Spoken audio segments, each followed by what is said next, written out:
Guys, ನೀವು ನೋಡ್ತಾ ಇರ್ಬೋದು, ಇದು ವಿಧಾನಸೌಧ ಬೆಂಗಳೂರಿನ ಪ್ರಮುಖ ಸ್ಥಳ ಇದಾಗಿದೆ. ಹಾಗೆ ಇಲ್ಲಿ ಅಂಬೇಡ್ಕರ್ ಪ್ರತಿಮೆ ಇದೆ. ಆ ಕಡೆ ನೀವು ನೋಡ್ತಾ ಇರ್ಬೋದು, ಇಲ್ಲಿ ಅಂಬೇಡ್ಕರ್ ಪ್ರತಿಮೆ ಇದೆ. ಹಾಗೆ ಬಸವಣ್ಣವರ ಪ್ರತಿಮೆ ಇದೆ.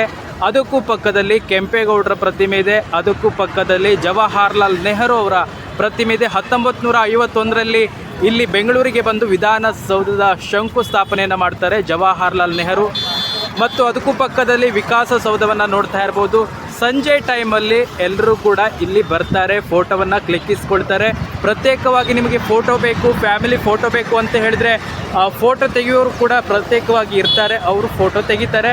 ಫೋಟೋ ತೆಗೆದುಕೊಳ್ಳಲಿಕ್ಕೆ ಯಾವುದೇ ಸಮಸ್ಯೆ ಇಲ್ಲ. ಬೆಳಗ್ಗೆಯಿಂದ ಸಂಜೆವರೆಗೂ ಕೂಡ ಇಲ್ಲಿ ನೀವು ಫೋಟೋವನ್ನು ತೆಗೆದುಕೊಳ್ಬೋದು. ನೀವು ಫ್ಯಾಮಿಲಿ ಜೊತೆ ಬಂದರೆ ಇದೇ ರೀತಿಯಲ್ಲಿ ಫೋಟೋವನ್ನು ಕ್ಲಿಕ್ಕಿಸ್ಕೊಳ್ಬೋದು. 5ರಿಂದ 10 ನಿಮಿಷದಲ್ಲಿ ನಿಮಗೆ ಫೋಟೋವನ್ನು ತೆಗೆದುಕೊಡ್ತಾರೆ.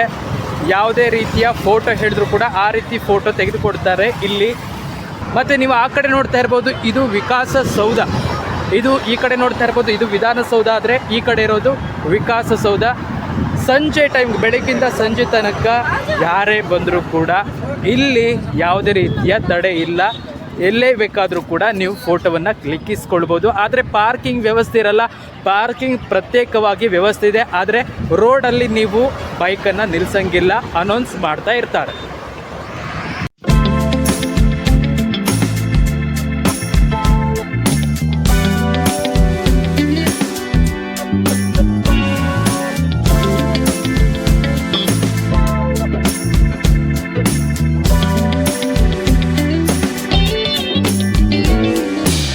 ದ್ರಾವಿಡ ಶೈಲಿಯಲ್ಲಿ ನಿರ್ಮಾಣವಾದ ಈ ವಿಧಾನಸೌಧ ಕೈದಿಗಳನ್ನು ಬಳಸಿಕೊಂಡು ಕಟ್ಟಿದ ಸೌಧ ಎಂಬ ಹೆಗ್ಗಳಿಕೆ ಈ ವಿಧಾನಸೌಧಕ್ಕಿದೆ. ಈಗ ನೀವು ನೋಡ್ತಿರುವ ವಿಧಾನಸೌಧ ಎಷ್ಟೊಂದು ಸುಂದರವಾಗಿದೆ ಅನ್ನೋದು. ಆದರೆ ನಿರ್ಮಾಣ ಹಂತದಲ್ಲಿ ಅಷ್ಟೊಂದು ಸುಲಭ ಆಗಿರಲಿಲ್ಲ. ಕನ್ನಡಿಗರನ್ನು ಅವಮಾನಿಸಿದ ಪಾಶ್ಚಿಮಾತ್ಯರಿಗೆ ತಕ್ಕ ಉತ್ತರ ನೀಡೋದಕ್ಕೆ ಜನ್ಮ ತಾಳಿದ ಅಪರೂಪದ ಸೌಧ ಈ ವಿಧಾನಸೌಧ. ಈ ವಿಧಾನಸೌಧದ ಇತಿಹಾಸವನ್ನು ನೋಡೋದಾದರೆ, ಸ್ವಾತಂತ್ರ್ಯ ಬಂದ ಮೇಲೂ ಕೂಡ ಸ್ವಲ್ಪ ವರ್ಷಗಳ ಕಾಲ ನಮ್ಮ ಕರ್ನಾಟಕ ರಾಜ್ಯ ಮೈಸೂರು ರಾಜ್ಯ ಅಂತ ಕರಿತಾ ಇದ್ರು. ಆಗ ಮೈಸೂರು ರಾಜ್ಯದ ಮುಖ್ಯಮಂತ್ರಿಯಾಗಿ KC ರೆಡ್ಡಿಯವರು ಕಾರ್ಯವನ್ನು ನಿರ್ವಹಿಸ್ತಾ ಇದ್ರು. ಕೆಂಗಲ್ ಹನುಮಂತಯ್ಯನವರು ಸಚಿವರಾಗಿ ಕಾರ್ಯವನ್ನು ನಿರ್ವಹಿಸ್ತಾ ಇದ್ರು. ಆಗಿನ ಕಾಲದಲ್ಲಿ ಬೆಂಗಳೂರಿನ ಅಟ್ಟಾರ ಕಚೇರಿಯಲ್ಲಿ ಸರ್ಕಾರ ಆಡಳಿತವನ್ನು ನಡೆಸ್ತಾ ಇತ್ತು. ಸದನ ನಡೆಸೋದಕ್ಕೂ ಕೂಡ ಸರಿಯಾದ ಜಾಗ ಇರಲಿಲ್ಲ. ಅಲ್ಲದೆ ಶಾಸಕರಿಗೆ ಜನರ ಸಮಸ್ಯೆ ಆಲಿಸುವುದಕ್ಕೂ ಕೂಡ ಸಮಸ್ಯೆ ಆಗ್ತಾ ಇತ್ತು. ವಿಶ್ರಾಂತಿ ಪಡೆಯೋದಕ್ಕೂ ಕೂಡ ಕೊಠಡಿ ಇರಲಿಲ್ಲ ಆಗಿನ ಕಾಲದಲ್ಲಿ. ಇದನ್ನೆಲ್ಲ ಗಮನಿಸಿ ಒಂದು ಸೌಧ ನಿರ್ಮಿಸಬೇಕಂತ KC ರೆಡ್ಡಿಯವರು ತೀರ್ಮಾನ ಮಾಡ್ತಾರೆ. ವಿಧಾನಸೌಧ ನಿರ್ಮಿಸೋದಕ್ಕೆ ಸುಮಾರು 33 ಲಕ್ಷ ಬೇಕಾಗುತ್ತೆ ಅಂತ ಅಂದಾಜಿಸಲಾಯಿತು. ಆದರೆ ಜಾಸ್ತಿನೇ ಖರ್ಚಾಗಿದೆ.